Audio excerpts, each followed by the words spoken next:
日本媒体探讨，日俄若在争议岛屿战争会如何呢？日本与俄罗斯军事力量究竟孰强孰弱？俄罗斯网友也做出回应。随着美国不断深入亚太搅局，一些美国的盟友也紧跟而来。除了我们中国周边面临形势的考验，我们的邻居俄罗斯在其远东的利益同样面临着风险。而在美国的怂恿下，日本与俄罗斯这两个国家起火药味也变得浓郁起来。不久前，日本宣布在其本土部署打击范围超过2000公里的弹道导弹。很快，俄罗斯宣布将在千岛群岛部署 S-300导弹防御系统以应对。双方这一举动使得日俄岛屿争端更加凸显。近日，有日本媒体以“如果日本和俄罗斯在北方领土上发生冲突，谁会获胜”为题，对日俄潜在的岛屿战争进行探讨。日媒表示，由于驻扎在北方自岛的俄罗斯军队的规模不到4000人，难以抵挡日本自卫队的袭击，日本能够在战争的初期阶段实现其目标。不过，俄罗斯将会对日本的入侵做出迅速反应。尽管士兵人数很少，但拥有强大重型武器以及导弹部队的俄军有能力给日方造成了极大的破坏，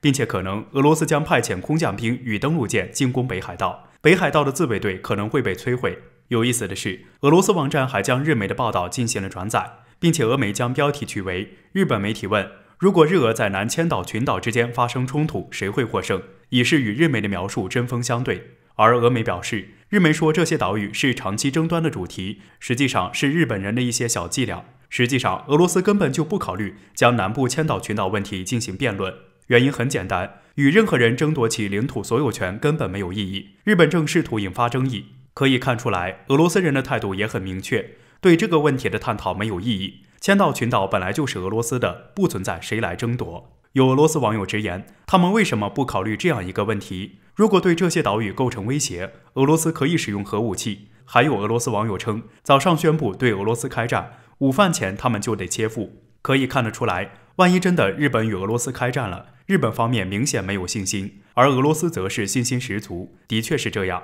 即使我们常说俄罗斯的军事力量不再辉煌，也即使很多人表示日本军事潜力不容小觑，但所谓瘦死的骆驼比马大，虽然俄罗斯穷了点，但是人家的战争体系还在。且不论俄罗斯拥有核武器，就拿常规力量而言，俄罗斯也能稳压日本一头。俄罗斯不仅拥有战略轰炸机、弹道导弹等重型武器，在动员力量、军事潜力、战略纵深、战争资源等方面都远超日本。可以说，要不是因为日本国土上驻扎着美军，俄罗斯恐怕真的只会对日本不屑一顾。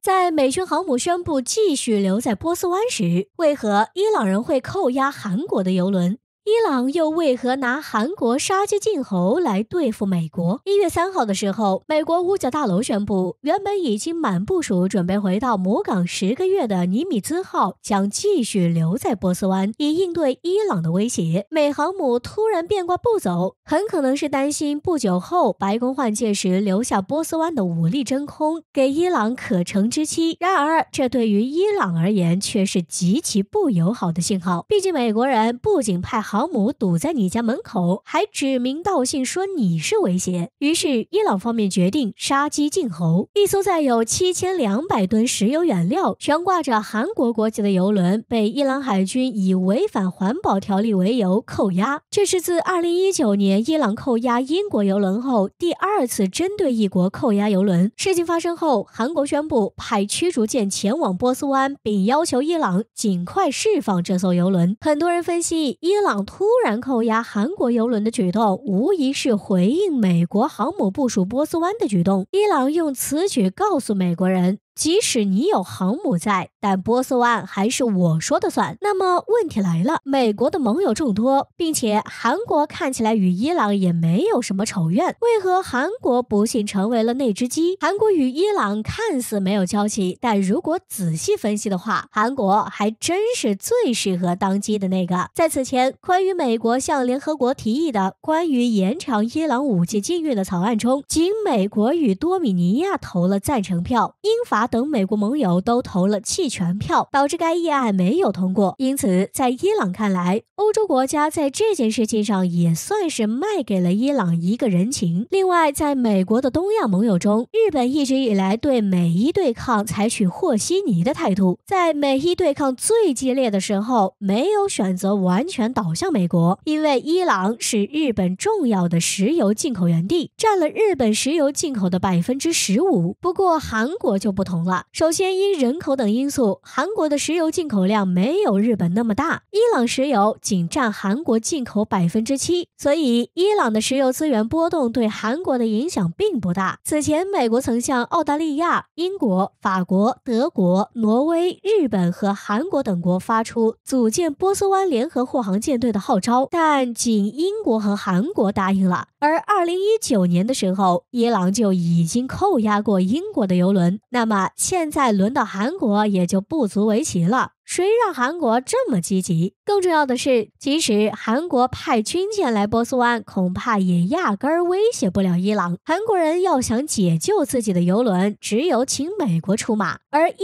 朗需要的就是美国来为自己的盟友求情，伊朗就可以与美国进行讨价还价。此前美国针对伊朗的种种措施也将大打折扣。从这一点来分析的话，不难发现，韩国是完全被美国带入坑了。近些年来，韩国也有向海外投射自己军事实力的想法，因此才想着跟着美国介入中东事务。但所谓偷鸡不成蚀把米，不知此事会不会让美国的盟友们更加清醒一点。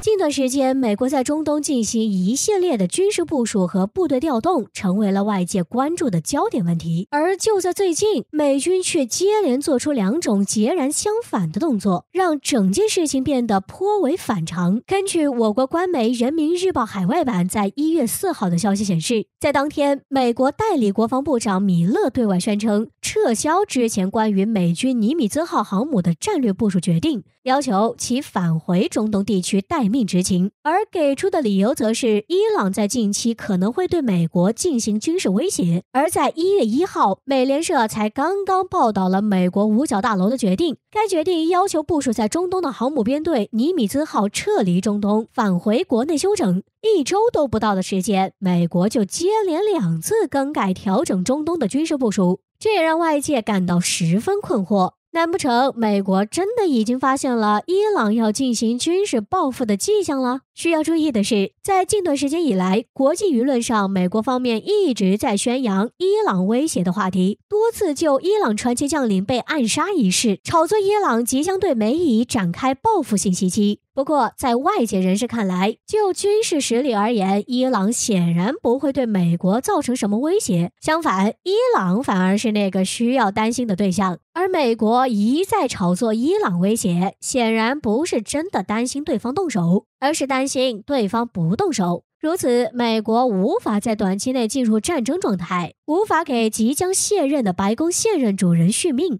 实际上，从近段时间的消息来看，美军一直在尝试压制伊朗在外的军事力量，以色列更是保持着接近10天一次的轰炸频率，减除伊朗在叙利亚的军事武装。尤其是在1月4号凌晨，美军 F-35悍然入侵伊朗领空，这已经算得上是宣战行为。一方面测试出了伊朗的防空实力和反引能力，另一方面也能刺激伊朗上下，迫使其在国内舆论压力的驱动下，对美打响第一枪，从而让美军有一个能给国内交代的开战理由。有分析人士就指出，美军在伊朗问题上最近的几个决策都显得十分反常，而这种反常现象有2种可能性。一个是美军确实掌握了伊朗的军事计划，而该计划也与美军有关，因而会在短期内出现2种不同的战略决策。另一个则是美军自身的决策层出现了割裂，有2种声音在对中东美军发号施令。从美国国内的局面来看，大概率是后者了。美国代理国防部长米勒是现任白宫在败局已定的情况下强行扶持上位，在短短2个月的时间里，五角大楼已经出现了多次反常情况。12月初的时候，美国原本正常进行的管理交接程序，结果这位代理国防部长米勒一上台就直接强行终止该程序，要求该程序延后执行，而且对新一届白宫当局对伊朗局势的缓和策略也多次提出异议和反对。在这种情况下，现任白宫是否会抓住救命稻草，强行让美国进入战时状态，还真是说不准。